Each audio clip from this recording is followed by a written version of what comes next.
बघा, तुम्ही भावनेतून तुम्ही बसून इष्टलिंग पूजा बघायला बसलो तर तुम्हाला भास होतो खरंच मी सुद्धा ह्या पद्धतीने लिंग पूजा करून घेतला पाहिजे.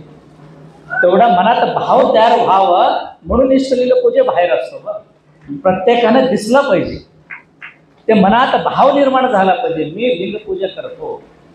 कारण त्या लिंगावर श्रद्धा, अभिषेक करताना पूजा करत असतानाच प्रत्येक पावला पावलाला त्या इष्टलिंगावरला श्रद्धा प्रेम पूजा करत असतानाचे भाव जे काही तुम्ही पाहतो ना गुरु महाराजाचा चेहऱ्यावर, तो भाव तुमच्या मनामध्ये तयार झाला पाहिजे. तेवढा भक्ती तेवढा श्रद्धा तुम्ही इष्टलिंगावर ठेवलं तर तेव्हा काय होणार?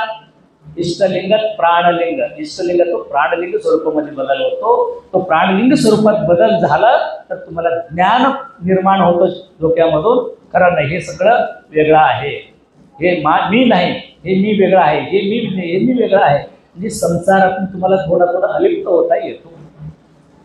नाहीतर ह्या बघा लक्षात, ह्या संसारातून वेगळं व्हायचं असेल तर आपण मायातून बाहेर पडला पाहिजे, मोहातून बाहेर पडला पाहिजे, काम क्रोधातून बाहेर पडला पाहिजे, लोभातून बाहेर पडला पाहिजे. हे सगळं कधी बाहेर पडता येतो?